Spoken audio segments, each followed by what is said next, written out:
Hello everybody, and welcome back to another terrible ranking of all things Elden Ring related. And in this episode, we're going to be ranking all of the DLC boss weapons from worst to best. Hopefully my opinions aren't too bad. Now anyway, let's just get straight into it. I don't like long intros, and I'm sure you don't either. But before we do that, just real quick, here are the stats I use with every single weapon. And coming in right at the number 10 spot, we have the Rellana's Twin Swords. These things are kinda ass. The DPS is lower than any other sword on this list, or weapon in general, I believe. And not only that, but even though the skill looks absolutely amazing, it's really bad. I talked about how bad the weapons were a little bit in my Ashes of War video, and I did give it props because it looks amazing, but I just can't deal with how little damage it does. I'm taking the same route with every weapon in this video, and this one definitely did its slowest. The lowest DPS, lowest basically everything, and overall just isn't a very good weapon in general. Disappointing DPS with how cool it looks and everything, and overall it's just, I really wish it was better. Just, disappointment is the one word I can just slap on this weapon and not regret. And in the number 9 spot, we have the Poleblade of the Bud. A cool Ash of War, but not too much else really going for it. Decent DPS and a really cool Ash of War, like I said, but it is very hard to land. I do like that it has Scarlet Rot buildup, but that's all I can really say for this weapon. The DPS isn't as good, only slightly higher than the Rellana's Twin Blades, especially with the skill. And, I mean, yeah, it's just kind of below average in quite a few aspects. It has good range for its class, and the Charge R2 is really special, doing about like 2,000 damage, which is pretty insane for how fast the charge is. But other than that, and the appeal, there's not really much else I can give this weapon. It's okay, and that's all I can really say about it. Wait, before we go any further, make sure to scroll down and subscribe if you haven't already. It motivates me to make more videos, and believe it or not, I put quite a bit of effort into these, and to dish them out as fast as possible for you guys, so yeah, just subscribe and I will really appreciate it. And coming in at number 8, we have the Rellana Greatswords, the light version.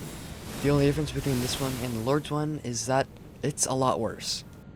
And although there isn't really differences DPS-wise except for the skill between this one and the Lord one, you will still find that one much further on the list. And I don't have much to say about this one. It is literally just the Lord one, which you'll hear me talk about later, but with a worse Ash of War.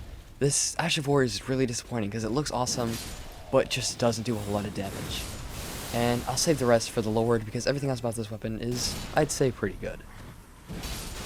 And at number 7 we have the Putrescent Cleaver, possibly the freakiest weapon From Software has ever made. I have quite the bone to pick with this weapon. Amazing DPS, not amazing range, but the problem I have is that how come when the Putrescent Knight uses the skill of this weapon, it looks hilarious and makes me laugh, but when I use it, it's just downright creepy. Props due to the frost buildup and how much I like the boss itself, so maybe I'm biased, and also it just looks sick. Like, come on man, there's literally skulls on the side of your cleaver. Who is not gonna look at that and say, hell yeah? But other than that, that skill just really throws me off when I use it, and I just won't use it for a run for that reason. Maybe unfair, but I say it's justified. And number 6 on my list is the Gazing Finger. There are definitely better finger weapons in this game. I think you know what I'm talking about. DPS is good, though not as good as the other great hammer on this list. Ash is cool, but hard to land on any mobile enemies. And it's actually just a hassle to get. You have to go basically through the entire DLC before you can actually fight the boss for this weapon, which is Mater Mother of Fingers. Decent range, maybe not the best for a great hammer, and good scaling, but overall it's pretty middle of the pack, and I think that's like a good way to describe it as a whole. And at number 5 is the Sword Lance, the only boss weapon to ever be upgraded with normal smithing stones, which I find pretty interesting actually. This weapon is pretty good, if I do say so myself, and I love how you can switch direction if you do the Ash of War input a second time. Also, it is just a very unique weapon, and although it does use smithing stones, which most weapons do, it shouldn't. All boss weapons have usually been sombers. It has really good range and high DPS, like high DPS. The range might not be as big as you might expect, it is like a little shorter, but it's still good for a thrusting weapon overall. A very unique weapon, and one that I will definitely be using in the future. At number 4, don't worry guys, we're almost done, is the Spear of the Impaler. A very unique weapon. Extremely high DPS, a very good Ash of War that not only looks amazing, but literally look at that damage right there. A thrusting weapon, again, and very high DPS for one. And overall, just a very good weapon for really any occasion. It's fire damage on top of physical, and I just can't stress enough how you should use this weapon. Its scaling is good, everything about it is just amazing. And dude, the DPS, just look at that. We are melting through absolutely everything right there.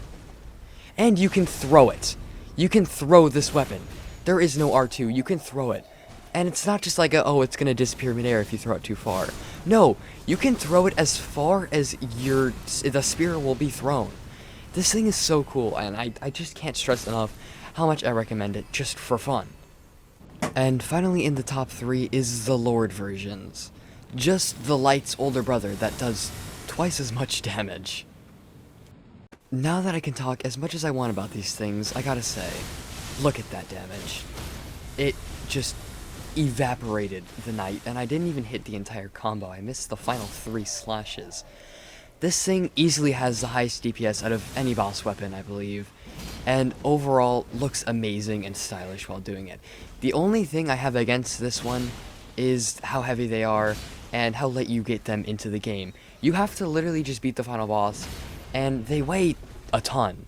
I don't know exactly how much, but it's a pretty big number. Very significant. Everything aside though, I'd give this weapon an overall 8 out of 10. Definitely a good choice for New Game Plus if you have enough endurance to carry it with anything other than heavy roll, which unfortunately when recording this, I did not. And at the number 2 spot we have the Greatsword of Damnation. This almost made it to number 1, but missed out for really one reason. And that reason is that I simply don't like the Greatsword moveset. I don't like the R1s or the R2s. Except this thing does have a thrust for the R2, which I would say is better. But anyways, to the pluses. This thing has an insanely high DPS. I got through this route fastest with this weapon than anything else. And the skill really shines in PvP. Here's a clip of what it can do if you use it against PvP.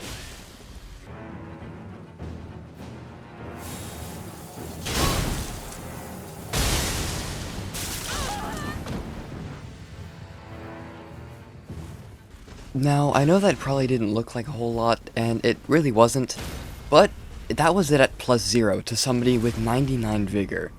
That is just insane. Imagine what that thing can do at +10 with the correct scaling. This thing is just an overall beast. I wish the range was a little better, and I wish the moveset wasn't as cheesy as it was, but other than that, I have no complaints and is a very good weapon overall. And at the number 1 spot is the Shadow of Sunflower Colossal Weapon. I hated this boss, so imagine how I felt when I realized you can carry it. This thing is overpowered, and I don't exactly see it getting nerfed anytime soon. Did you see me 3-shot that man right now? He's supposed to be kind of tanky. But anyways, this thing easily has, I think actually maybe higher DPS than the Greatsword of Damnation. It really depends.